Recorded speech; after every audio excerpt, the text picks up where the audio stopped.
Okie dokie. Hello, it's Super Ducky Power, and it is technically Tuesday, but I'm counting it as almost Monday. I can't hear myself. Ah! Sometimes I think I'm going deaf. Okay, I think I got it. Ah! Okay.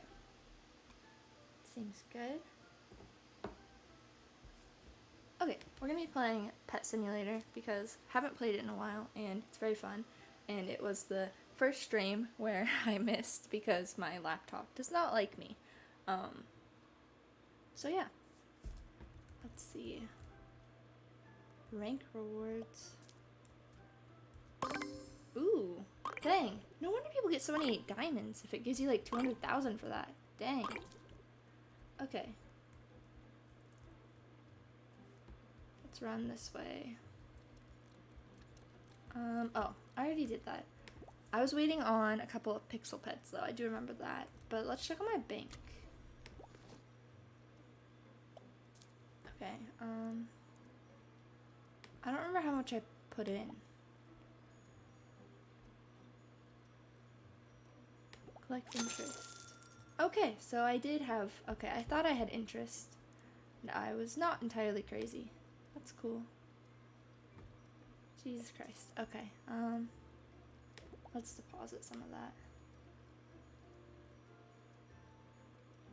I can't count numbers. It's finals week for me, so if I can't do math, sorry.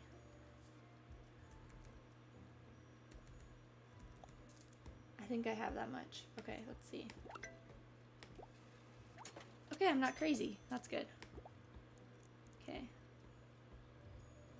Penguin boys. Okay. What do I want to do first? Let's go to check on the pixels that we were working on. Or whatever. Where are they? Ah! That's not where it was. Were they in the... Was I waiting on stuff from the mine first, actually? Hi, Joker. It is late, yeah. Yeah. Finals weeks are weird. What am I doing awake? I'm just having fun. I don't have any finals tomorrow. Tomorrow I'm just taking pictures with a couple of friends. Well, a friend. For, like, this club we're gonna be in next year. So, like, I don't have to be up super early tomorrow. So, I was like, I want to play Pet Simulator. I really thought... Oh, okay. Does it just automatically move your new pixel pets in? That's cool. I still like the sock bear a lot. I'm a big fan of the sock bear. Okay, what the heck pets do I have? I don't care that much about these. Let's see. Well, 47% sucks, though. We're not gonna do that. Hey, also, the House in Maelstrom plushie tutorial will be on my YouTube on Saturday. I have a couple more things to do to finish it, but it's getting there. And I posted pictures of Halston on my Instagram, Reddit, and a video on my TikTok for like a preview. And I love Halston, man. He's so cute. He's my favorite little frog man.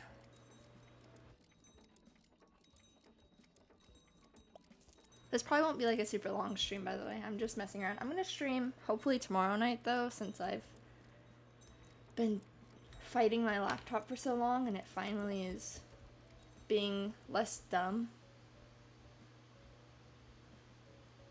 There's actually a lot more people online on Roblox than I thought for it being so late. Early, whatever. Like people that I actually know vaguely. Or actually. You saw the pictures of Frogman on Insta? Yeah. He's very cute, right? I love Halston. He's one of my favorites. Okay, I have not actually finished the entirety of this game yet, so I guess we'll go work on that. Go farm pixels. Cry farming pixels, more so. It's a gift. Sweet.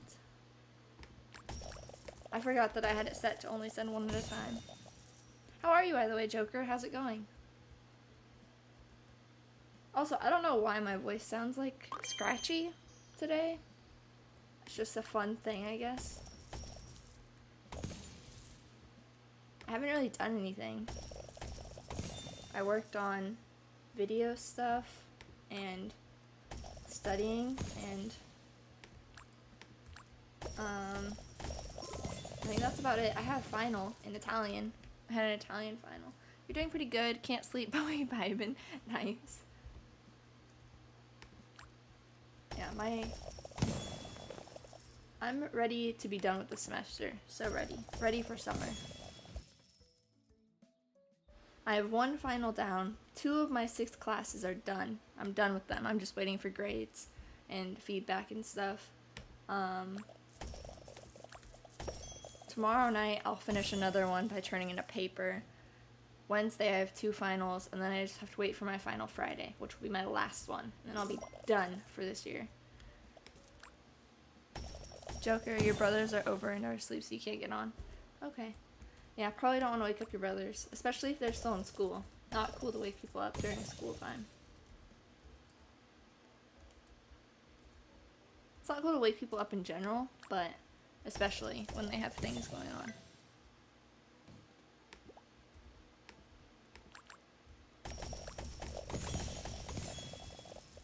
Okay. We're only 25 million away. We're getting there. Just 25 million more pixels. It's not that much.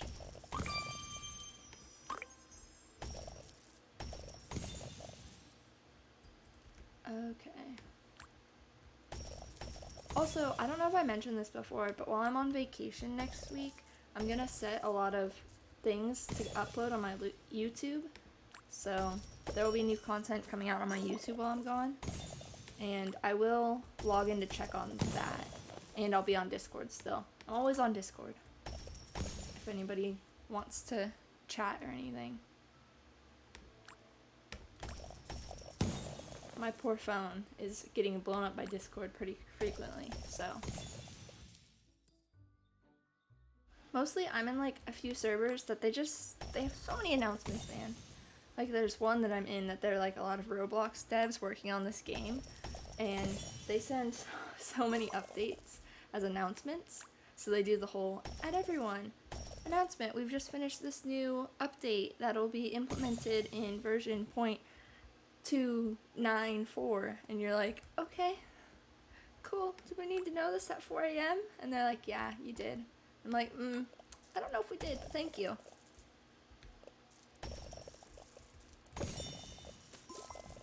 But I guess it's not that crazy considering, like, I think that group has a lot of people, like, working on that game internationally, so, like, it might be daytime for them, so they're like, what's the problem? It's 2 p.m., and you're like, it's 3 a.m., but okay. That's the weird thing about, like, the internet connecting the world, is that then you have people on, like, totally different time zones.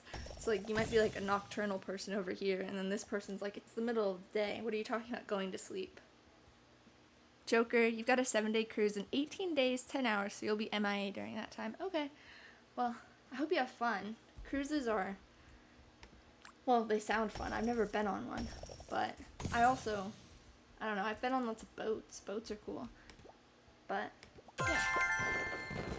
You're gonna miss so much time playing. You're not gonna be able to play Wizard 101 or Pet Sim. That's the lame part about vacations, is when you don't have access to be able to work on that stuff. Especially if you work on, like, daily goals for Wizard 101 or Roblox games. Because if you miss, like, a daily thing, then sometimes you have to start all the way over. Not all of them are nice enough to, like, let it carry over and be, like, concurrent over a larger period of time and not just straight back to back.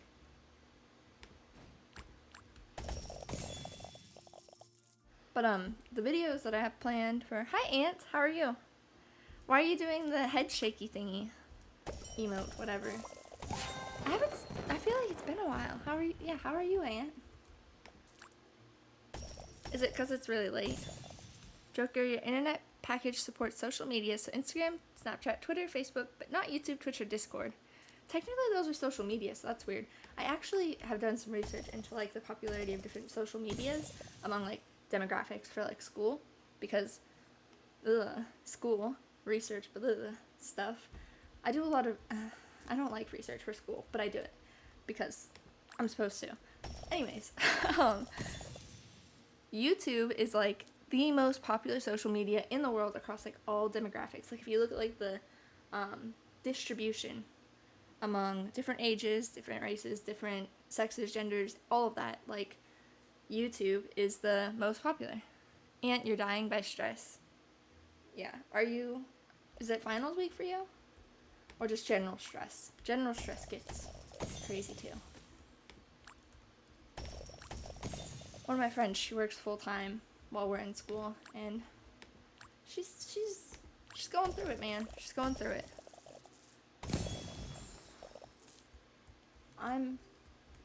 I think I would cry if I were her right now. Her schedule's so full. I'm ready to go on vacation for a few days, though, and start my summer that way. General stress, Aunt? Okay. Do I have a special stream planned for Friday? I'll actually be on planes on Friday, so unfortunately not. If I wouldn't have terrible internet, then I would have totally done, like, a horror stream, maybe when I get back. Or, I don't know, I'll see if I can, I don't know what video I could even do for Friday the 13th. I could, like, maybe make a video, like, about a horror movie, like a review. I've never done a movie review, but I kind of want to. I think it'd be kind of fun. I'm not a horror movie person, though. I get scared very easily. Did you guys ever see the movie Insidious? Because I tried to watch that with my parents and my brother when I was, I don't know, whenever it came out, however young I was at that time. Like, elementary or middle school, I think.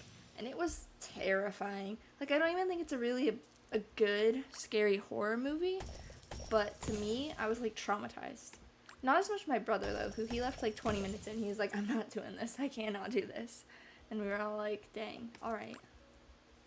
Like, yeah, scary movies are something.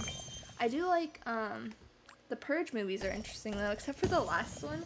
If you watch the last Purge movie, The Purge, or The Forever Purge, that thing was so corny, man. You don't watch many scary movies, Joker? Yeah, I don't watch that many either. You haven't seen Insidious? It's weird. I think there's like 4 of them now. But anyways, The Forever Purge. Like, I'm not gonna spoil it, but like the end battle is just so hokey. It's so hokey, man. And like, you know it's coming because of like the props that they're holding. You know exactly what they're gonna do to the main bad guy. But it's just, it was so predictable, but it was like so goofy looking. I almost would suggest the movie just for kind of laughing at some of it. I think that they started running out of ideas for some of the Purge, to be honest. The first one was like genuinely like a little scary though, honestly. I remember that one, and like the whole, they're locked in their house to survive the Purge, and then it turns out that like their neighbors are evil, was pretty wild. Which, that's not really a spoiler, by the way, because they make it pretty obvious early into the movie that the neighbors are going to be bad news. Where are 2 of my guys? Where did they go? I had 4. How did I lose my boys? Do you guys know what happened to my other buddies?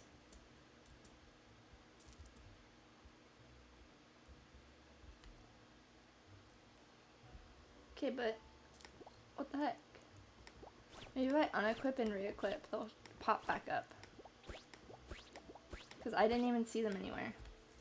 There we go. Okay. We're good now. That was weird. I don't know why they just disappeared like that. But yeah. Maybe I'll review something scary. I'll force myself to watch a scary movie and try to give it the benefit of the doubt, even though I'm not a very big horror fan. for Friday the 13th. Or I can watch, what's the Friday the 13th movie? Is that what it's called? I don't know.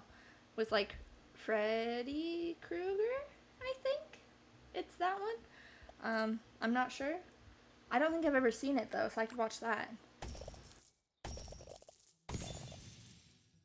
Or is Freddy Krueger Nightmare on Elm Street? Wait, let me see. Friday the 13th.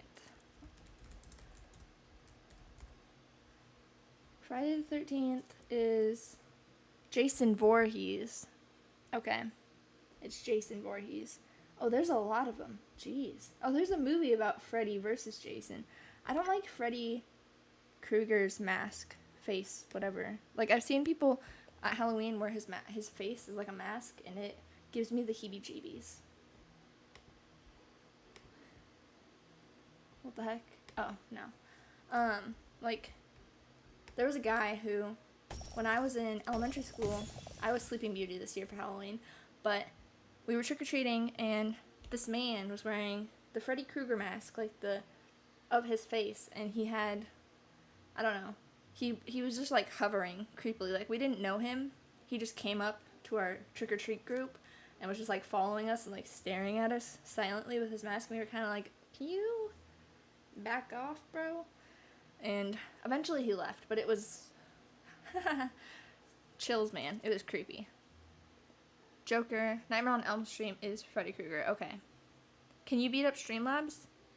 For what? What did Streamlabs do to you?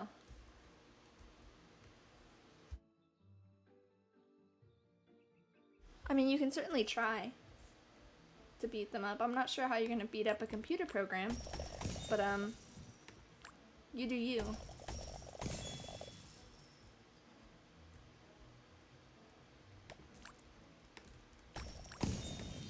Okay, let me just get all this pixel money. You hate all bots, Streamlabs included. Sorry. I have that one on because I think it's a good cause. It's one of the ones that I'm like, okay, I will include it because I think it's very valid as a thing.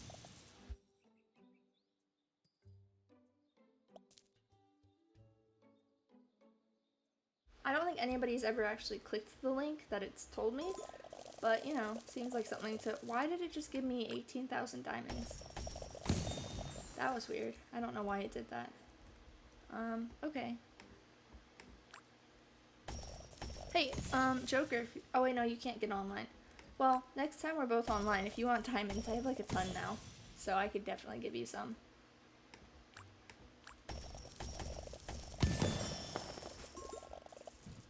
Okay. Only 9 million away. Ants we rise. What are the robots about? Are you, oh, that's how you're gonna fight the Streamlabs bot? You guys are gonna fight them with robots?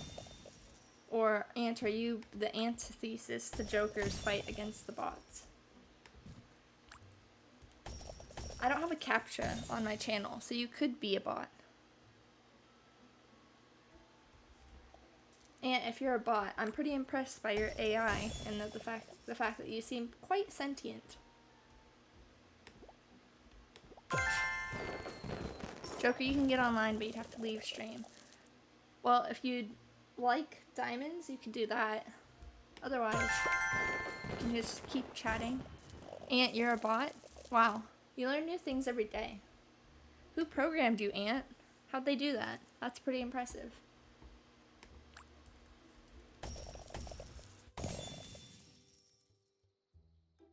I guess I hadn't really thought about it before, but there is totally a chance that somebody could be a bot in like chat. That like they could be an AI that's learned things that people would say on a stream, and that they could just be in the chat like mimicking a person, and you wouldn't know. You wouldn't know. Ant, you are a bot? That's whack. That's whack. But I hadn't really thought about it until just now. That's a little bit wild. I guess that's any social media though. And that you can get like catfished anywhere.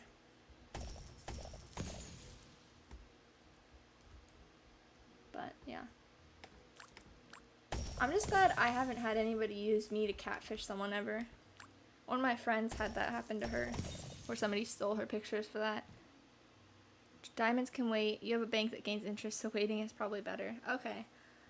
Yeah, I do have a lot. I got a lot of interest when I just did it earlier.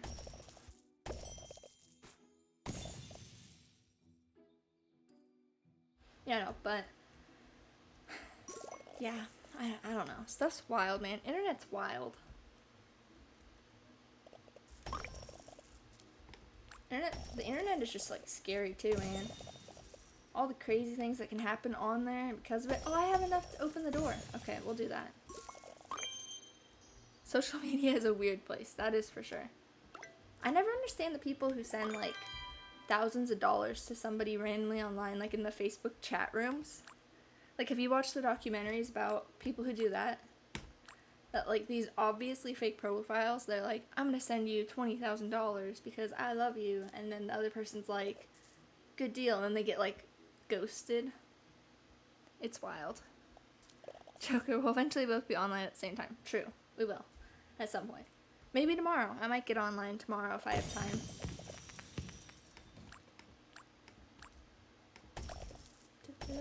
Farming all these pixel coins.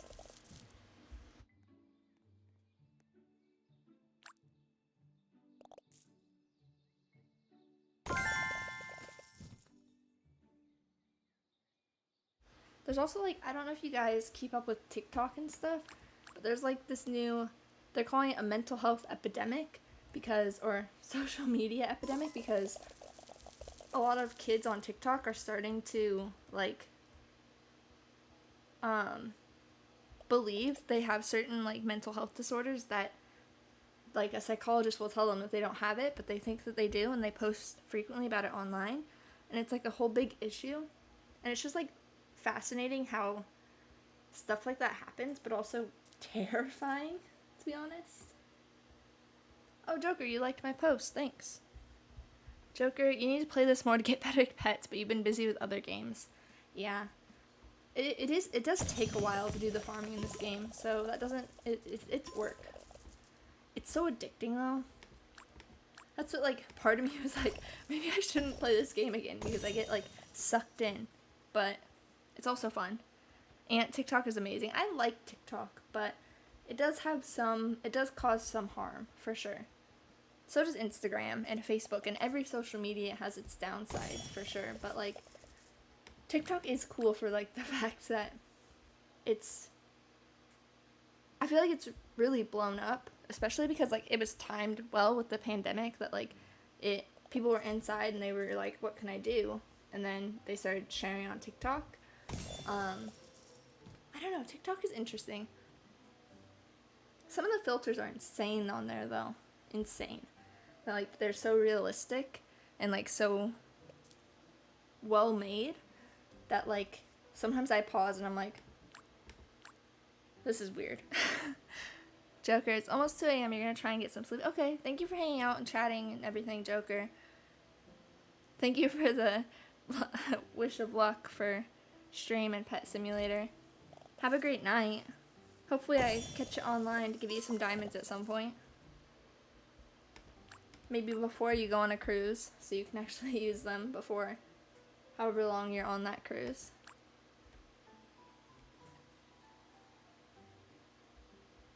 Da-da-da.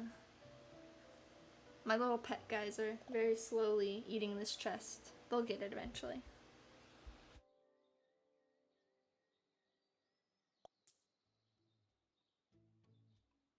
How much is this door gonna be? Is it 10 billion? It's a billion?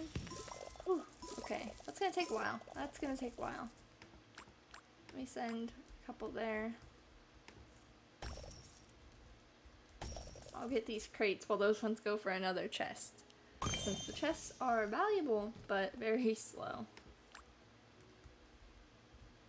I think one of my guys disappeared again. What the heck? I lost one. It's so weird. Why is there just some money back on the floor? I guess I forgot to pick up a couple? Or is it just dropping them randomly? I'm not even sure. Oh, they're about to get that chest open. Yeah, but I lost another one of my little guys. Why do they keep disappearing like that?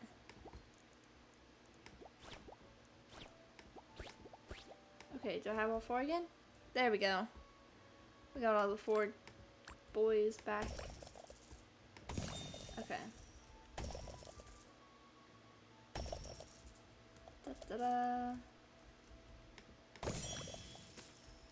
I lost one again. How do I keep losing my little buddies? Where do they keep going? It's glitching, man. It's glitching all over the place.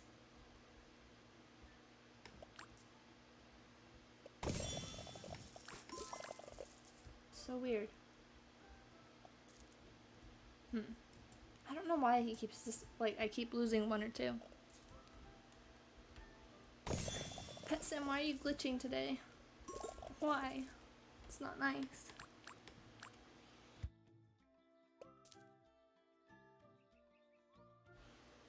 Okay. Da-da-da. I don't want to have to keep resetting them to get the other one back. It's kind of annoying. Where's the...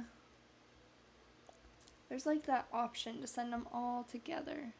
Maybe that would make it so that they would all 4 stick together for once, rather than losing 1 or 2.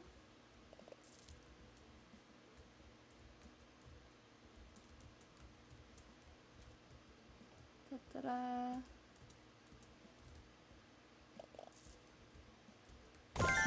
There we go. Okay. Dang, that was a huge bag. Okay. Let me unequip, re-equip, now that I have it set to send all of them to the same place. This guy was glitching. Okay. Now maybe they'll work just fine. Hi Purple, how are you? Your name is Orange this time on my screen. It's never purple, man. It still hasn't been purple on my screen before. Someday it will be, by chance. It'll turn purple and it'll be wild.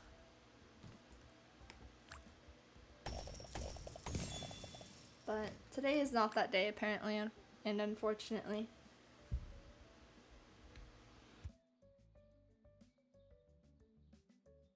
Yeah, but how have you been, Purple? How's it going?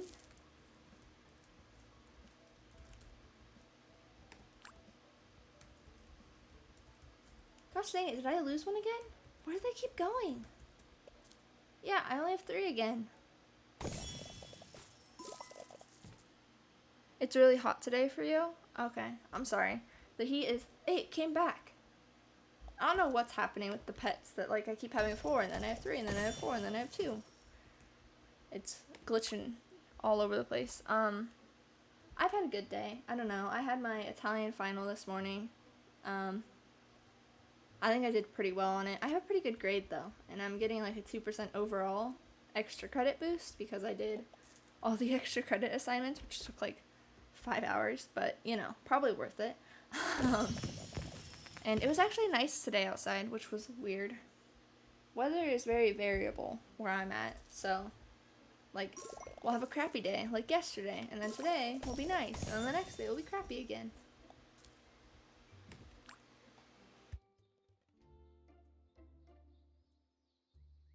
But you know, it is what it is.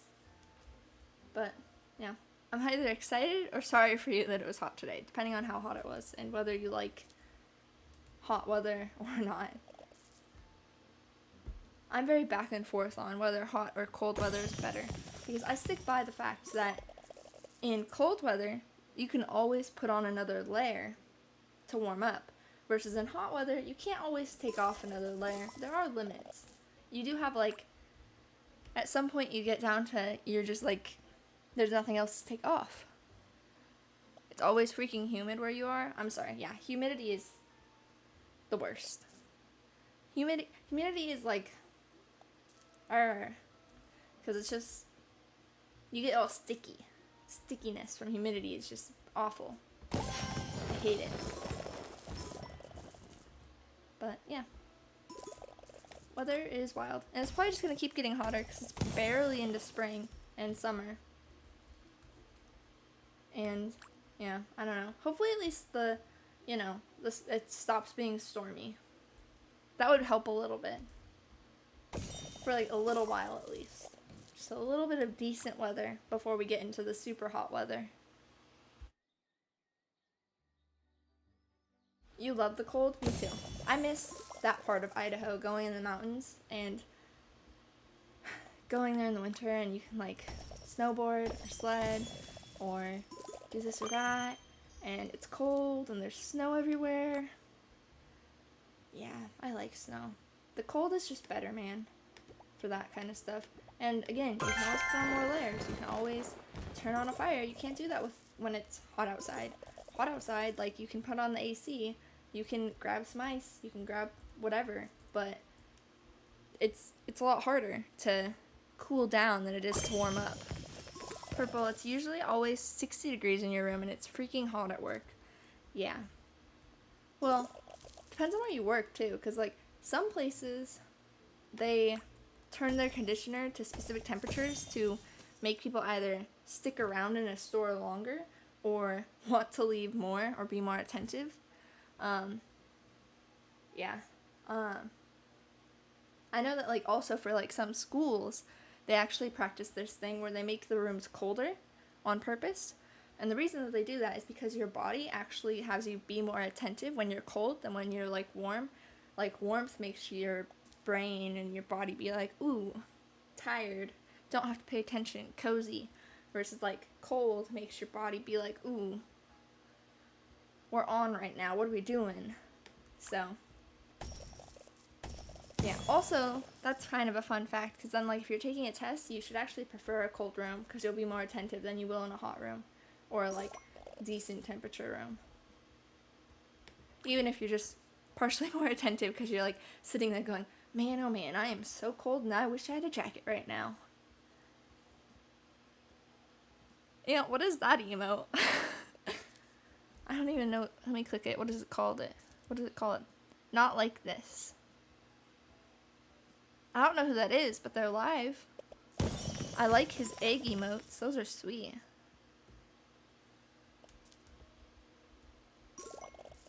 But yeah. Anyways, cold is the superior temperature range. Did you know there's also like not supposed to be something called, like you're supposed to call things warm and cool? Because like in science, like I don't know. I don't remember exactly what the reasoning was, but essentially my science teacher used to tell us that you aren't supposed to call things hot or cold. You're supposed to call them warm or cool because there's like limits for hot and cold, and like most things wouldn't be defined really as that, versus warm and cool are kind of more like generic and like limited, and like you can be like, ooh, it's warm, and like warm could mean like 60 degrees in winter, or it could mean like 100 degrees, but it's still valid. Versus if you say hot, you mean more like hot. Like it's, I don't know, it's different. I'm sure that if you look up warm and cool, then, yeah, I don't know. Stuff is weird. Science is weird. Terminology for things is weird, too. And you'll be worried about the cold more than the tests. Yeah, warm or cool. I think it is interesting that since I learned that warm and cool thing, which I can't remember exactly what the reasoning for it was, that, like, you do see at the grocery store sometimes that things are specifically labeled, like, warm, travel bags or whatever. Like, you know, like, it's supposed to keep something warm or cool, and they actually call it warm or cool rather than, like, oh, this is supposed to keep things cold. Because probably it's a liability thing, because if you say that something's going to stay cold, people are going to be like, oh, so it should be, like, ice cold. But if you say that something's supposed to be cool, cool could be a lot of things. Cool could be a lot of things. It doesn't have to be freezing. It could just be on the lower spectrum of temperatures. You wear shorts when it snows, Purple? Dang. I like the cold, but I don't like the cold that much. I do not need to risk frostbite. Thank you. But no thank you. Frostbite is bad. You do not want it. Also, like, you can get shocks to your system if you get, like, something like hypothermia or, like, frostbite and you, like, warm up too fast after that. So, like, that could be really dangerous because also, like, okay, this is, like, a different science thing, but, like, I don't remember, I haven't been in a science class in a while, but there's, like, this whole phenomenon where, like, if you get too cold, your body kind of, like, I don't know, does, like, the hypothermia stuff, and, like, then if you warm somebody up too fast after they're very, very cold, then their body, like, freaks out and can give them, like, too much of a rush to their system by that warmth coming in to, like, their cold body, and so, like, that makes their heart just, like, die, you know? It's like a whole thing. It's like with hypothermia victims, you're not supposed to heat them up super fast. You're supposed to do it gradually so you don't accidentally kill them by overloading their circulatory and what is it called? Not circulatory. Cardio. I don't know. So you don't make their blood and like their brain and their heart and all of the connected stuff with that freak out from like the significant change in temperature, because overwhelming somebody's body is not a good thing.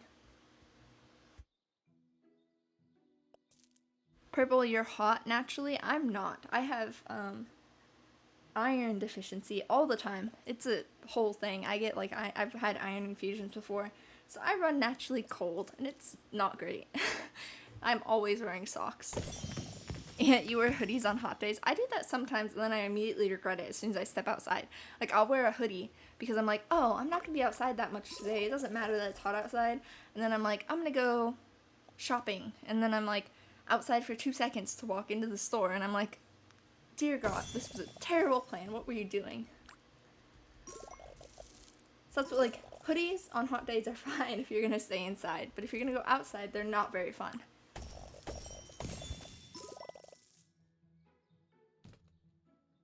You guys want to know stuff about Star Wars like planets? Okay, I did like a whole research project on this. I'm gonna tell you, I do this thing where like I ask people if they want to hear about something and then I just tell them anyway. Anyways, so there actually are planets like the ones seen in Star Wars, kind of, that they found. Like specifically NASA has written several articles about the topic. Like they found some planets that are like largely lava, like Mustafar, and they like did the science and like math and like research into like the surface and like atmosphere of those planets as best they can from as far away as we are from them, because these are mostly like outer or way far out there planets, because there aren't that many that are like super close to us. Anyways, so they. And did you just quote my anyway? Yeah, sorry, I say that a lot. I get off track and then I have to go back. But anyways, they kind of like ranked them, like which ones are most survivable, and Mustafar ranked very low. You would burn alive. Like in Mustafar's atmosphere, like anywhere near that surface, you would be screwed.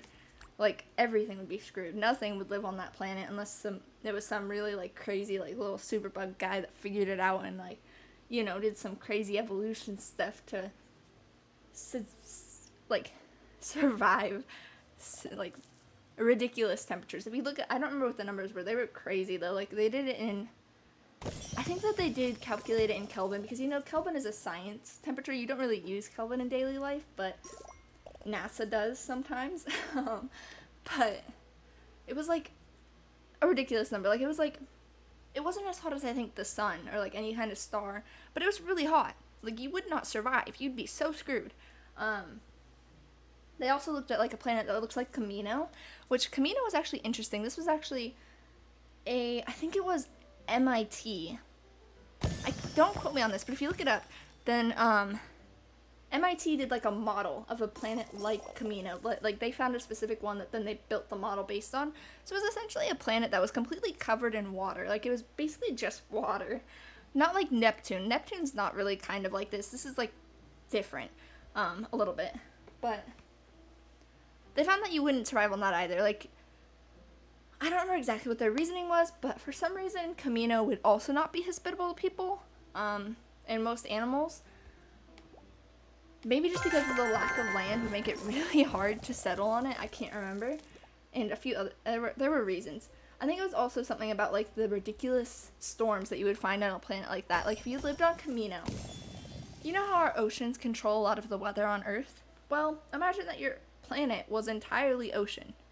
That's problematic. If your planet is only ocean, then like you get a crazy wave, you're gonna drown, man.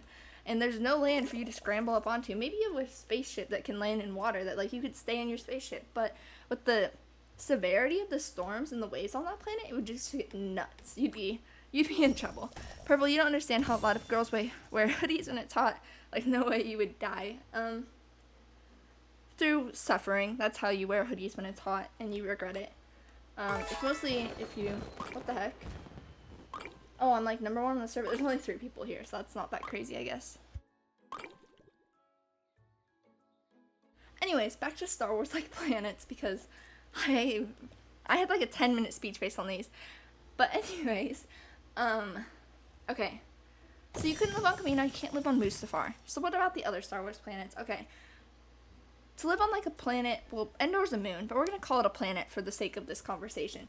Endor was also problematic because it just wasn't realistic. Like, there aren't that many planets that would be like that. Like, we haven't found life on other planets. So, like, we can't really. Endor has a lot of life. Like, even just plant life, the sheer amount that Endor had wasn't very realistic from what they found so far that I could find in their articles. They made it sound like, nah, probably not. But the Star Wars like planet, or Star Wars planet that you would be most likely to be able to survive on, interestingly enough, is crap, what did I just forgot what it's called. Tatooine. It's Tatooine. Okay. I don't know why my brain just forgot that for a second, but it absolutely did. Anyways, if you were going to live in the Star Wars universe, you'd be most likely to survive on Tatooine with its 2 suns, okay? I'm sorry that I keep saying anyways. It's just, I use that word a lot.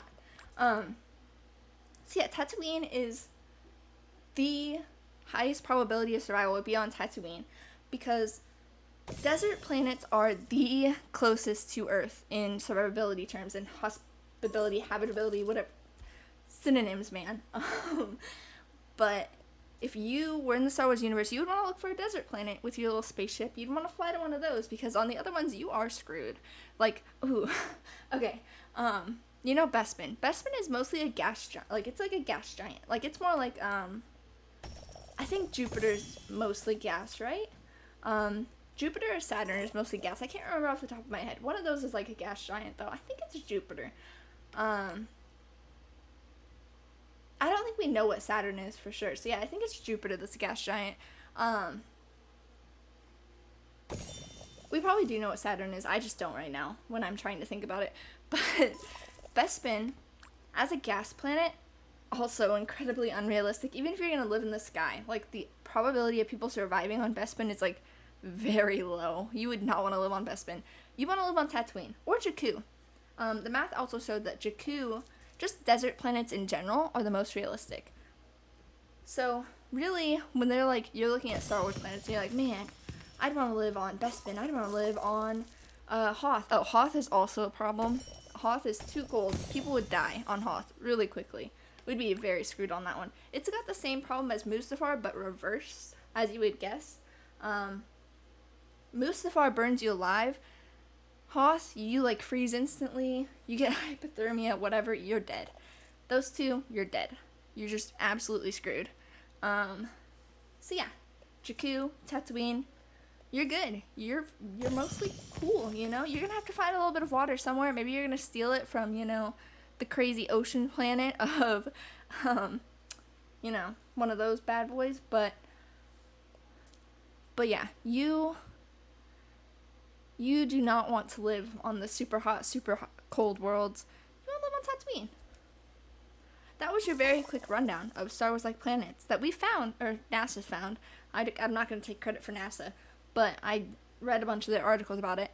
But yeah, NASA has found that you're most likely to survive on a desert planet. This also supports the theory that humans are most likely to be able to survive on Mars as far as our solar system goes. That's why, like, all the research is like, oh, we're going to get to Mars, we're going to get to Mars, we're going to get to Mars. Because it's very accurate. Like, the science shows that, like, if we're going to survive on any of these planets, it's Mars, man. It is not the other ones. We're screwed on the other ones.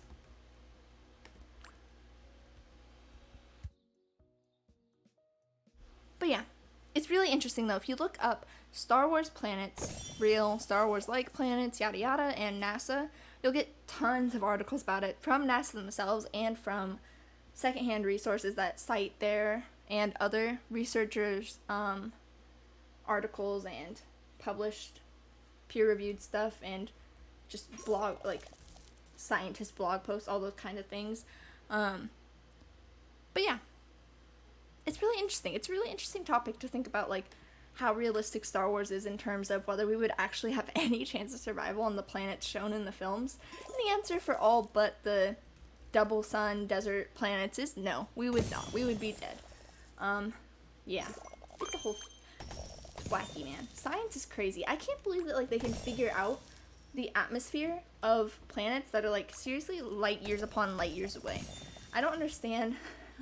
I think that astronomy is so interesting, but I just do not have the, like, capabilities of doing that kind of math, to be honest. I wish I did. It'd be so cool as, like, a career to be like, oh, I wrote an article the other day about the math that would support whether we could live on this planet seen in the Star Wars movies. But I am not that good at math, unfortunately. Purple, you just want to be on Hoth right now. It's so hot right now. You would die on Hoth too, though. So, I mean, do you want to be on Hoth enough to die? Because then you could just go into a really cold freezer. But don't do that. Don't do that. But it'd be kind of, it wouldn't be equivalent. You couldn't really get that cold unless you use some, like, craziness. Like, what is it called? There's a, like, gas. There's a gas that you can, like, it, like, freezes stuff. I can't remember what it's called right now. What is it called? Nitrogen something. The freezy gas. Let's see. Freezy gas. Oh, I have caps lock on.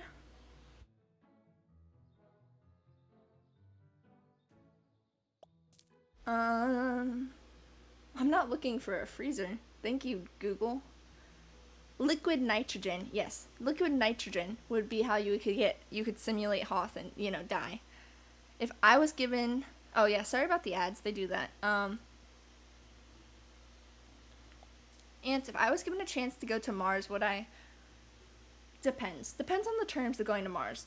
Because if I went to Mars right now, like, okay, I don't remember how long it's supposed to take to get to Mars. I think it might be, like, something like crazy, like 5 years, though. But, it's at least a couple years. So, like, this is a significant chunk of your life that even though it would be an incredible opportunity, you'd have to weigh, like, what is that worth? Because obviously they'd have to pay you something to do that. But, well, probably we'll end up having to pay to go there if we wanted to. But if you're, let's say that you're a scientist, you're one of the first people going to Mars.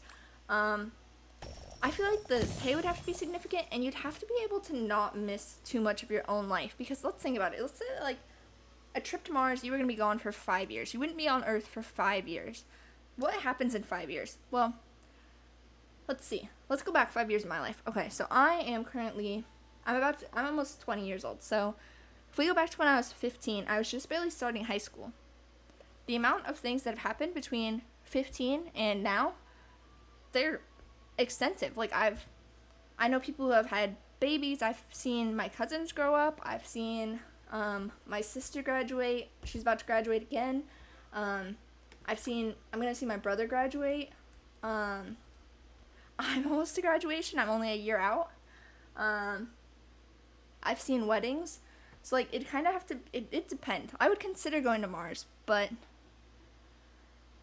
you know, I think Mars would be really cool to go to, but I'm not sure if I would think that it was worth the amount of life that I would miss not being on Earth for however long it would take.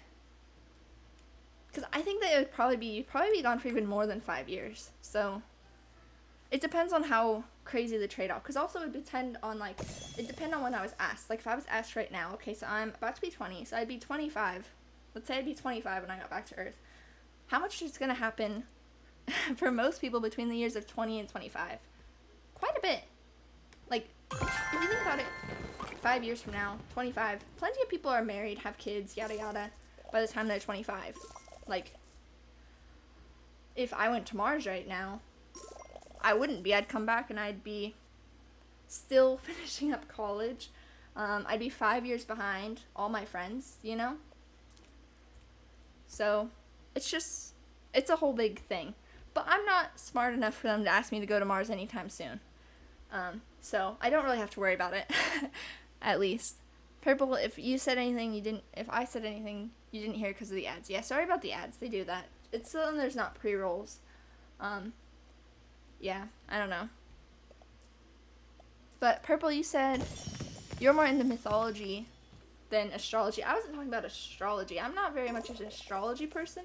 other than I do recognize the fact that I'm a Gemini, obviously, in my, like, about me. I have friends that are really into astrology, though. They love it. I like astronomy, though. The study of the stars. Not the studies of whatever astrology technically means. I think they're basically synonyms, but they have very different meanings in context. But yeah. I like mythology, though. I'm actually in a mythology class this semester. And you know who my favorite is? Prometheus. I love his story. I think it's so interesting, especially when you combine it with then his story leads into his brother's story with Pandora. Pandora and Epimetheus get married. She opens the box. You know, it's a whole thing. Women are born with Pandora, but then also, like, she lets out all the bad things in the world. It's a whole lot. It only would take 9 months to get to Mars. That's like this. Well, technically pregnancy is 10 months, but, like, again, let's say by the time I got to Mars, like, if my sister got pregnant tomorrow and I left for Mars tomorrow, I'd get to Mars and she'd have a baby, and then it would take me another at least 10 months to get back and she'd have a year-old baby. So, you know, like, what's the trade-off? Like, how much do you value what you would miss if you wanted to go to Mars? Purple, you wish you had a mythology class. You really do. Yeah. I'm taking my mythology class right now to get honors credit because I'm in the honors program at my college. But I mostly took it for that. But I do like mythology a lot. I took a couple of classes in mythology in high school. And it is really interesting. Especially, like, I don't know, I love Greek and Roman mythology. That's what, like, I started the group, the Roman Demigods of Camp Jupiter, on Roblox when I was in, I don't know, elementary or middle school, because I was reading the Hero of Olympus books at the time. And so, like, I've always been interested in mythology. And it is interesting to, like, see, like, the understanding of ancient cultures that you get from studying the mythology of those cultures is so interesting. Like, you can tell so much about Greek culture, Roman culture from their myths. It's just interesting. And, like, some of it's actually their history that they just combine it with these mythical elements that make it more intriguing or a better story to tell. But it's just insane. It's also insane that, like, when you think about ancient Greek people, for mythology, they weren't really writing much of it down. Most of it was delivered by, like, orally. Like, it was orally delivered by, what are they called? There's a word for the people who, what are they? There's a word. It's captivating for you, Purple? Yeah. Mythology is fascinating. What is it called? People who tell myths. What are they? There's a name. Let's see. Can't type. Okay, job of telling myths in history. Does that tell me anything? I don't know, storytellers. Yeah, sure, we'll go with that. Close enough. But, like, you know, the storytellers, like, the fact that they were able to memorize these, like, ridiculously long stories and tell them, like, obviously they probably changed it every once in a while, but if you consider them having, like, memorized the Iliad or the Odyssey or Ovid's Metamorphoses, like, those are so long. They're so long, man. It's just insane. Like, I was in speech and debate in high school, and I gave several speeches that were 10 minutes or longer, completely from memory. You didn't have any visuals, you didn't have any reference points or note cards or anything to use, so you just had to memorize your entire speech, either in a way that you could essentially get through your main points while improvising the, like, fluff parts of your speech, or you had to memorize your speech basically word for word. I went for the word for word way, which I still do with presentations. I just gave a 6-minute presentation in Italian last week, and I memorized it word for word. So, I don't know. That's advice, by the way. If you ever have to give a presentation, it's actually really not that hard to memorize a speech word for word. Well, for me at least. It's not that hard to memorize a speech word for word. What I do is I write it, and then I read through it just in my head probably like 10 times. And then I read it out loud to myself, probably 5, and then I run through it with my presentation probably another 5 times, and then I have it memorized, and then I just deliver it, and it's good, you know? But yeah, but it is much harder to memorize a whole speech in a second language, to be honest. Italian is, it's a very different, like, it's got similarities to English because they're both based with, like, they have roots in Latin, and English has roots in, like, a lot of languages, including, like, it's got some Italian words that were adapted, and so does Italian, actually. Italian has a few words that were not Italian words. They were taken from English or taken from French or German or this or that. But, yeah. Language classes are something sometimes.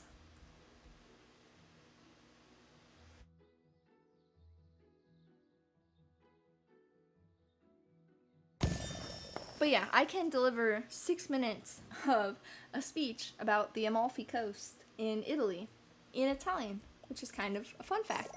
I think it's going to be burned in my brain from how many times I practiced. I was practicing in my car while I was driving to class that day. I was, without looking at my slides, I was just driving my way to class, and I was just repeating my entire presentation out loud to myself in my car. I probably looked a little bit crazy, or like I was on the phone.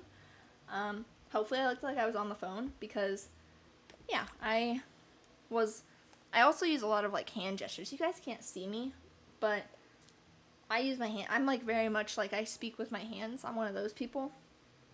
Even for, like, just talking right now, or, like, when I was talking about the Star Wars planets, like, I don't know, I like to gesture when I speak. I feel like it makes it more, easier. It makes it easier to put your thoughts together sometimes when you're gesturing as you do it. Or, like, it makes it easier to put emphasis when you're speaking, or, like, I don't know, speaking stuff, man. I'm gonna stop talking about speaking stuff because this isn't a speech and debate class, but, you know, if you guys ever want to participate in speech and debate in any type, or if you ever want to go to, like, Toastmasters, then, like, let me know, because I have speech memorization tips, because I've given a lot. And giving a speech, 6-minute speech on its own is amazing. You can't even do that. It's not as hard as it sounds, actually, because I at least had a PowerPoint presentation to go along with that one. And I don't know. I feel like presentations, I get so nervous about them, but they're like fun, but also make me want to cry, if that makes sense. You know, like, I work myself up in my head where I'm like, oh my god, I gotta remember this stuff, I can't mess up, blah, blah, blah, and, like, give myself all the anxiety, and I'm, like, vibrating with, like, energy before I go to present, and then I start presenting, and I just, like, people tell me that I'm a good speaker, but I honestly can't remember most of my speeches after I present them. Like, I forget, like, I go on autopilot when I give speeches, and then, like, I end the speech, and somebody's like, wow, that was so good, and I was like, okay, good, because I don't remember it, but thank you. Purple, you remember stuff that you can't remember stuff you're not interested. You have to care about the topic very much to be able to remember it at all. Yeah, that's kind of the good thing about college versus high school, is that you often get to pick most of your classes other than gen eds.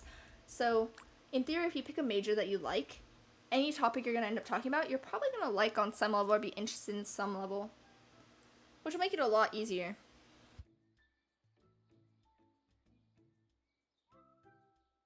Because it does help even for memorization to actually like what you're talking about. If you don't like what you're talking about, you're going to be all bored, and you're not going to want to read it 10 times. You're not going to want to say it out loud 5 times, you know? So yeah, that is a benefit of, like, having a major and then you take classes for your major, is that you probably like the topic. I didn't even know that I was going to like Italian when I started taking Italian. I was taking Italian as a gen ed. I needed to take X amount of a foreign language because I took Arabic in high school for college credit, but I didn't take enough Arabic. I took 3 out of the 4 semesters that I needed for my degree at my university. So they were like, okay, well, you can take 1 more semester of Arabic, which you haven't had an Arabic course in 2.5 years, or you can start a new language from the very beginning and do 4 semesters of that. So I went like, okay, I'll do Italian, and I do like it a lot. And then I kind of got really into speaking Italian and, like, learning Italian. So then I was like, well, crap, I have enough room in my academic plan for still graduating a year early to where I can shove an Italian major in there and get a bachelor's in that too while still graduating at the same time. So like, why wouldn't I do that? So, you know, I don't know. Languages are interesting. Like, you also, like, it's so hard to start learning a language, but once you do, it's so interesting.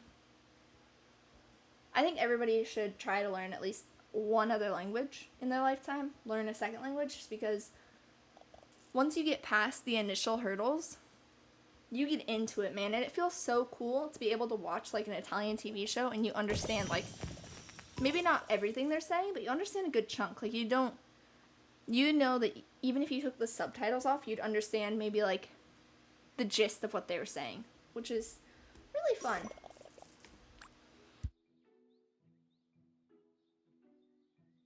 Purple, you only want to learn French and Japanese right now. French is interesting. I will say, though, that people do, like, I tried to learn some French. I think French is a really cool language, but it is a little bit overrated in how pretty of a language it is, because everybody talks about how beautiful French is as a language, but it's got a lot of hard sounds that people criticize other languages for. So I don't know. I feel like French gets a little bit more hype as far as the beauty of it, when there's other languages which are more of what people praise French for than French has. Like Spanish and Italian are a little bit smoother, and like when people mention why they like French, I feel like they more so are praising it for things that are typical of Spanish and Italian, and like maybe Portuguese, versus French is more German to me when like you hear speakers and people criticize German, so it's kind of weird. And you're fine with English and Spanish. Yeah, those are good ones. And again, those are English, Spanish, French, Italian, and Portuguese, I believe, are all the ones that are like very, very, like, they started from Latin and they just grew. So if you ever wanted to learn another language, Aunt, then Italian and Spanish are very similar. My sister, she speaks quite a bit of Spanish. And there was one day that I remember that my sister and I were sitting in the kitchen, and I just learned a whole new set of vocab in Italian, and I was just reading it to myself, practicing, and my sister like looked at my vocab list and she went, "Hey, I know that word." And I was like, "Okay, so it's the same in Spanish." And she was like, "Yeah." And so then we just went through like a ton of vocab of like the names of different objects, and I would like say it, and then she would say the Spanish version, and then we'd compare, and there were so many similar words, man. Like, I knew that they were very closely related languages, but you don't really understand that until like you start really comparing it, and then you're like, so Spanish and Italian are like very similar, very, very similar. They have a lot of the same words, a lot of the same roots, a lot of the same verb like formations, kind of very similar ones, at least in like how their rules work, and like it's really interesting.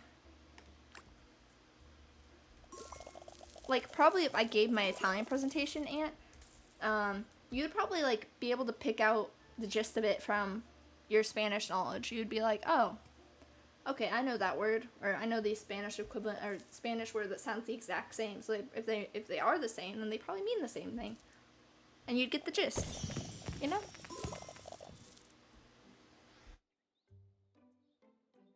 But language formation is crazy. I'm not a linguistics major, although it's not offered at my university, but if it was, I might have considered like minoring in it, because it's so fascinating how languages form and like develop. Yeah, the like interconnectedness of like basically every language in the world. There's some kind of like connection between them in some way, because like you'll have languages that I don't know, like the dialects like turn into their own languages, and if you go back in like all the history, like most languages go back to like, oh, their Latin roots, or this roots or that roots, and it's like a river that has like a ton of streams that branch out, but also a lot of streams that come back in. That's how language kind of works. It's interesting.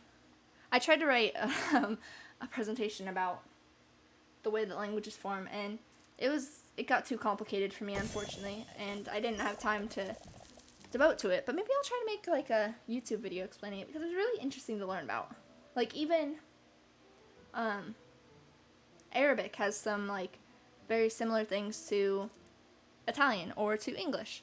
And like a lot of people would be like, what, Arabic and English or Italian having some similar words? That's crazy. But it's true. It's true, you know? I don't know. It's hard to explain, but one example that I can think of is that like when we talk about like nationalities in Italian, if I wanted to say like English, I would say inglese. Like that's how you say English, like the language. Or like some people say like the, or yeah, I don't know, whatever. But English in Arabic is Inglesi, yeah? I think there's an in there actually. It's very similar though. Let's get Google Translate out. I'm pretty sure they're like very, very, very similar. Okay. So like if I do English, here's Italian for English, okay? Inglese. There's Italian. But then, let me switch this to Arabic. I have 2 languages set on my Google Translate. And this is the Arabic version. Inglese. They're very similar, right? And, like, English is just English and English. But the Italian and Arabic versions are actually very similar sounding. And if you turned the... Okay, Aunt, have a great night. Thank you for hanging out. I hope you have a wonderful morning, afternoon, or night, wherever you are. And see ya soon. But yeah, I don't know. It's really cool. Languages and... I don't know. The world is very interesting. The world is very interesting. It does sound similar, Aunt. I'm glad you think so, too. I feel validated. But they do, yeah. It's like Arabic has the Z versus Italian has the S sound. But otherwise, they're very similar. And Italian is inglese, so it like turns it into a say sound at the end versus Arabic is a Z. Z, like, say versus Z. But otherwise, the inglés is very, yeah, I don't know. They're very similar. When I was in my Italian class and she mentioned, she was like, oh, parla, how do you say language? Parla la lingua del inglese. And then I was like, wait a minute, that sounds something like something I already know in Arabic. And then I was like, inglesi. Yeah. Fun fact. Also, the Arabic number system is like when you think of the numbers that people use in, I don't remember how widespread these are, but like we use the way we write 0, 1, 2, 3, 4, 5, 6, 7, 8, 9. 9 in Arabic and 9 in not Arabic, I don't know, English. They're very similar. They look like exact same. 4 is arba'a, and it actually looks like the number 3 in English or whatever in not Arabic numbers.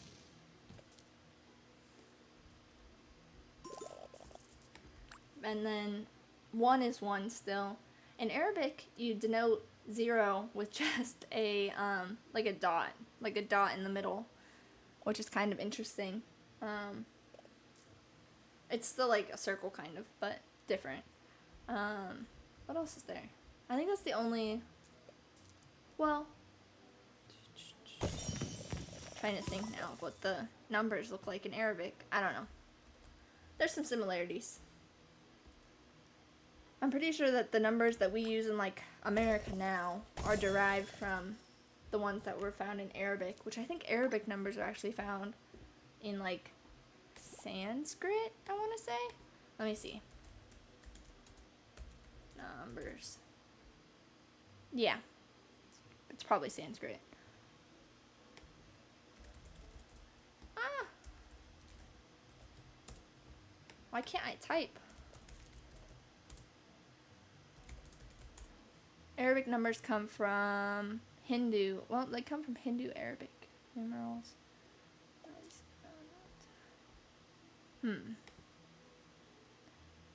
Arabic numerals are from the Hindus. I thought they were Sanskrit for some reason. What is Sanskrit? Sanskrit numbers look kind of similar, but then where do numbers we use in America comes from original Indo-European language. Borrow related number words from Greek, Latin, and French. Is how they got those. But yeah, we use Arabic numerals for the most part in English. Yeah. Interesting. Sorry, I'm just nerding out about language. Sorry, I got distracted. Again. I get distracted a lot. Sorry.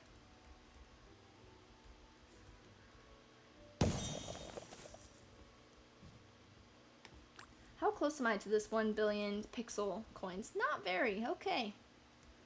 I'm like a fourth of the way there. Not super close. Not super close.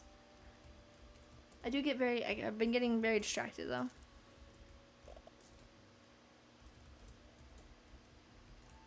What time is it? Ooh, it's almost 3. Dang. Getting wild.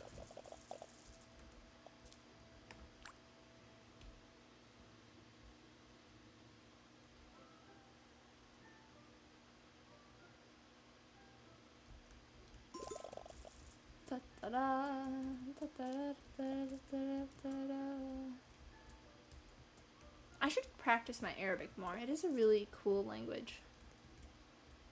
Yeah, I should pick that back up. Maybe this summer while I have some free time. I'll work on my Arabic more.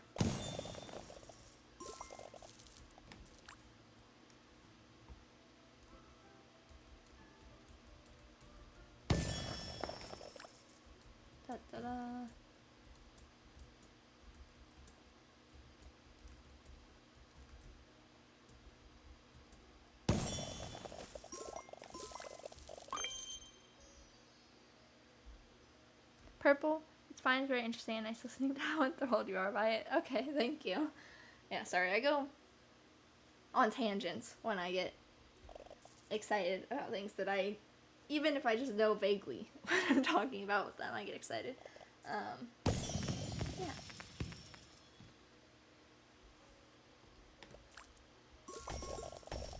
I don't know. I can also tell you about, the fashion industry. Let's talk about that. Mostly fast fashion is incredibly harmful. Interesting fact. What would you guess the second most polluting industry in the world is? First, well, it's oil, obvious. Second most polluting industry in the world is fashion. The fashion industry is incredibly harmful to our planet. And there's quite a few reasons for this. Mostly, like, their production means, incredibly harmful. The regulations along with the producing of clothing is just, like, not up to par with what they should be. There's a lot of dumping of not very great chemicals into water sources, onto lands, and polluting them.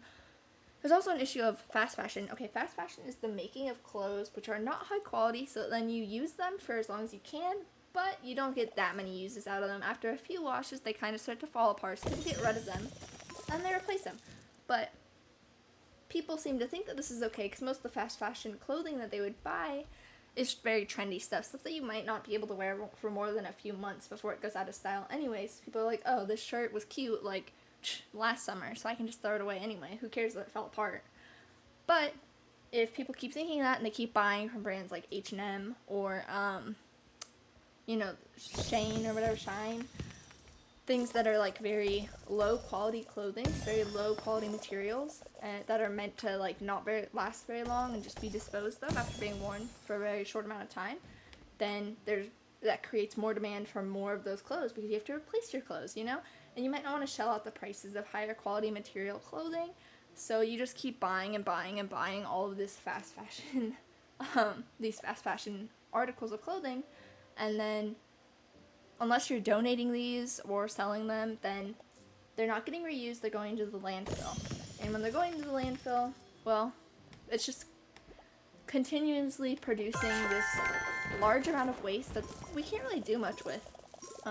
Once it's kind of gone, once that, like, once fabrics are kind of in the landfill, there's like no purpose for them. They don't really do much of anything for us, especially if they have like polyester or other plastic materials in them. They're very harmful. They don't really help with anything. They're really not even high quality things that you would want to necessarily wear for long periods of time. That's what, like, a lot of my clothing now, I buy from Tentry and brands like Tentry, who they plant ten trees for every article of clothing you buy. That's not why I buy them. Specifically, I buy them because their clothes are, like, higher quality, they're better made, they're made more sustainably, they use less water in their production. To make a pair of jeans takes a ridiculous amount of water. The demand the fashion industry has on water sources is actually, like, extensive and, like, very, very crazy. And it's just very harmful. It's just a very harmful industry in general. There are brands that do a very good job, like Tentry, like, I think her name's Eileen Fisher does a good job, something like that. But the majority of brands like H&M or just department stores who shell out all this, like, low quality, short-term, trendy clothing are just very harmful. And the pollutants that they spill out while they make these clothes, the pollutants that come from the disposal of these clothes, the sheer amount of, like, buy and dispose, like, that repeated demand and really, like, lack of long-term use is just not very good for our planet. It's one of the biggest hurdles to us combating climate change is probably the fashion industry, especially the fast fashion industry that has become so popularized. Because if you watch TikTok or Instagram, you'll see people do these things where they go, oh, Shine Haul, let's look at what I ordered. And when they do this, they start showing you, like, they bought 20 pieces of clothing, and they're like, oh, it only cost me $100. It's such a cheap shopping spree. Why would I not purchase their clothes? Like, why would I not save this money? Why would I not spend my money where I can get so much bang for my buck, you know? But the reason they shouldn't be doing that is because they're harming the planet. It's active harm to the planet. If you want to say that you want to help combat climate change in the world, you should limit your purchase of fast fashion items. Otherwise, you're contributing to the second most polluting industry in the world at this moment. So, like, I don't know. It's just a whole thing. And, like, people don't think about it. Like, whenever I've told people, what do you think the second most polluting industry is right now? Like, what do you think is one of the most harmful industries in the world? Like, everybody guesses number one. Everybody goes, oh, number one is probably oil and gas. And, like, they're right. But nobody guesses number two is fashion. Everybody thinks number two would be, like, I don't know, like, what is the word I'm looking for? Like, agriculture. People think agriculture is a bigger contributor, which agriculture does contribute a lot of pollution. It is a large source, but it's not as problematic and doesn't pollute as much as the fashion industry still. So yeah, buy sustainably made clothing that is high quality and you can wear for longer periods of time, or buy secondhand if you can, because if we keep buying at the rate that we do from companies like H&M that just pump out clothes that we have to rebuy every 5 wears, then we're just screwing our planet over more and more. Also, I don't know if this is everybody's experience, but the clothes at H&M aren't even good. Like, I get they're trendy, but, like, they put some stupid stuff on them sometimes. Like, I didn't even want to shop there before I knew all this, but after knowing all this, I just couldn't feel okay about shopping somewhere like that. Personally. Which, I will say there is a significant hurdle in the fashion industry also, that there is a financial difference between buying fast fashion and buying high quality, sustainably made clothes.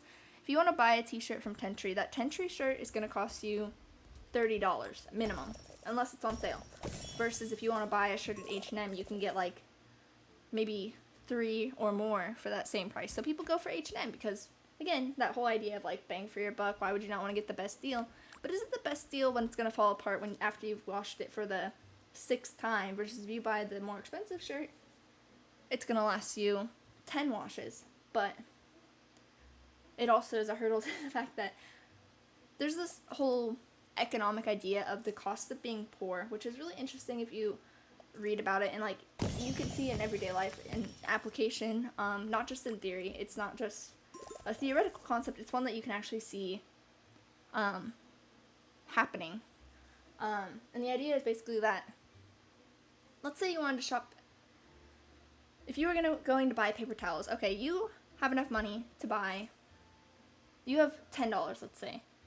Well, for $10 you can buy 2 rolls of paper towels, or you can spend $15 and you'd get 6. But you don't have $15, you have $10. So you buy 1 or 2 for your $10 that you have. And, okay, wait, no, I'm going to readjust that. Oh, no, because I said you get 6 feet. Yeah. So it's per unit, it'd be much cheaper to buy the 6. But if you don't have enough money to buy the 6, you can't do that. You don't get those savings. And you also have barriers, like if you can't afford your own transport, if you rely on public transport, or you choose to use public transportation, you may not have the same accessibility to stores or to the transporting of things that you would buy at that store. So while you might go to Costco, you might not buy as much at Costco, or you might have to make multiple trips if you wanted to do all your shopping at Costco because of the size of their sale items or their bulk items. So the cost of being poor mostly is like most practically seen in the purchasing of bulk items versus what you can actually afford on a regular basis. Because a lot of people in the world, especially like in the US, you know that they are living more closely to paycheck. So if you don't have the extra money to shell out to get 6 rolls rather than 2, even though it's only a $5 price difference, then you're losing money in the long run, but you can't really do much about it because you can't afford to buy the 6 roll at once. And there's like websites that like put this into like a simulation of like how does this work specifically, and I can't remember the title of the one that I'm thinking of, but it might be called The Cost of Being Poor. But like you can see this all the time. Like if you're going to Costco, you see people that they have enough money to buy all of their food in bulk, and they pay $100 for groceries for the groceries that they can buy in bulk for that will last them a month or 2. Versus if you're going to Walmart or Target, you might be only be able to buy the bulk groceries, paper goods, that kind of stuff that'll last you 2 weeks. But then you have to repay for it, and you're going to be still paying that higher price per unit, which will just be diminishing your savings over and over and over again. And you just get like stuck in this cycle where you can't afford to save that money on the bulk items ever, really. It's one of the like I don't know how you would fix it and make this a more equitable thing in the world. I'm not sure that it's really something that can be done very easily, but it is like a serious issue.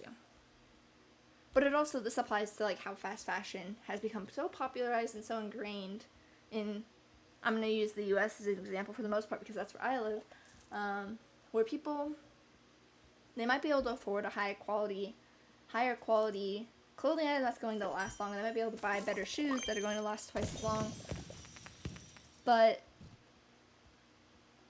they might rather go for the shoes that are half the price because they can get 2 pairs. They can buy their son a pair and themselves a pair, or they can buy the half price pair, and then they can also afford to pay for a field trip, you know? It's just very hard. The world is just very hard in general, and confusing and complicated, and there's a lot of issues that are more complex that the solutions are really hard to even come up with in theory. I do think, though, that for fast fashion, at the very least, that problem can be eliminated more so if those fast fashion companies were held more accountable, and if they were forced to either charge more for their products or pay fees for the pollution that they cause. Or if sustainably made clothing was able to become more mainstream and therefore lower in price as the means of production become cheaper due to the increased efforts and innovation of better, more sustainable clothing factories and such. I don't know. But yeah.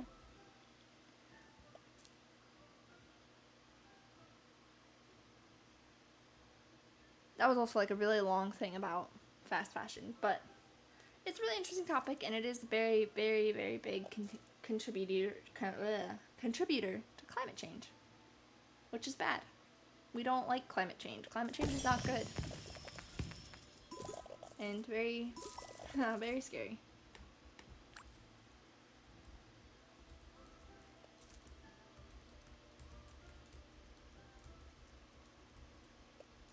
Ta-da!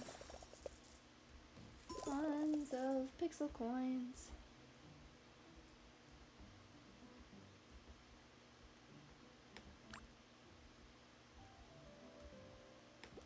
I'm only 3 minutes away from another chest, which is very exciting.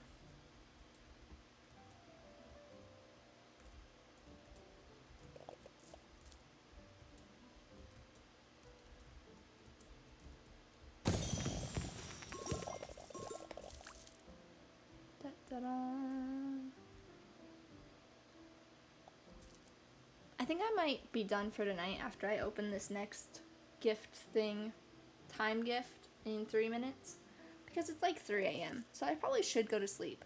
Even though I don't have any finals tomorrow, I do have to work on a take-home final for one of my courses tomorrow, which is due midnight Wednesday. But Wednesday I have 2 finals in person that are exams, which are super fun. That is something that I actually miss about school being mostly on Zoom, because I didn't like that I felt like I couldn't really connect with my classmates when we were purely on Zoom, but I did like the ease of testing and going to class versus now I have to actually commute back and forth to classes in my apartment and all that, and tests and this and that, versus when it was all Zoom, all online, I could just wake up, log on, turn on the proctor, and go. Which sounds really lazy, but commuting, I have to, like, because of parking downtown, I have to leave, like, minimum 45 minutes early for courses to get to them on time, to park, get out of my car, walk across campus, and get to classes. So, not commuting was nice. And I think most people agree with that having to leave an hour in advance so that you can park to go to class is kind of lame.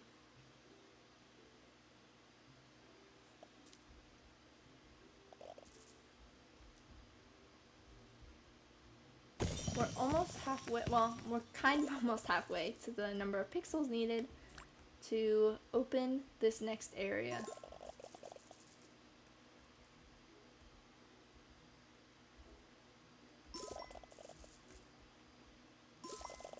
Running. Dang, I collected all those before it was done. They are not opening this thing super fast. Come on, guys. Eat this chest. Heck yeah.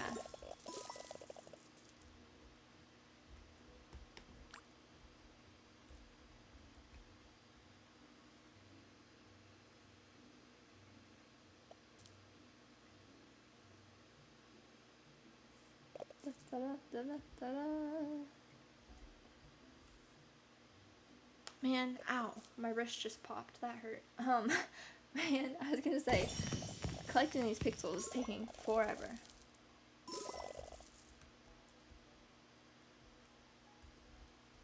I have really stupid brittle joints that pop all the time. It's not nice of them. I don't like it. But, you know, I don't understand them. I don't think joints can actually be brittle, but that's how I describe them. They're just always popping when I, like, even just, like, move them. I also have double jointed elbows, fascinatingly. Not really that fascinatingly, it's not that uncommon, but I think it's fun. I used to freak out kids in elementary school with my double jointed elbows, because, you know, they didn't know that you could do that people could do stuff like that yet, so I'd just be all, oh no, my arm broke, and overextend it, and they'd be all, what's happening? And I'd be like, ha, I'm just kidding. I can just do that. I had a couple friends though that hurt their arms a little bit because they tried to stretch it to overextend like mine, and then they'd be like, my elbow, I'm not gonna do that anymore, I think I pulled a muscle. And I'd be like, yep, I'm the one with the double jointed elbows, ha ha ha.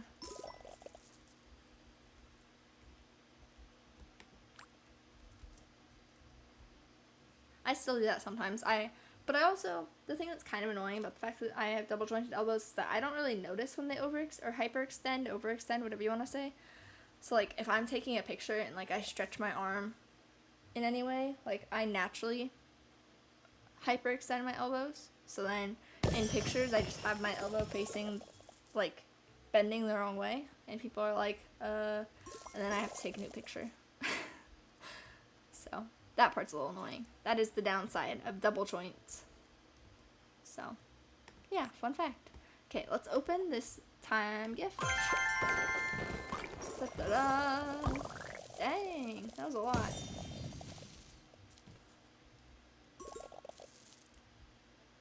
Let's get to 400 million real quick. I think I can get to that pretty quickly before I go to sleep. We're not that far. We're only 8 million away. Yeah, 8 million away. I think it's feasible, for sure. For sure.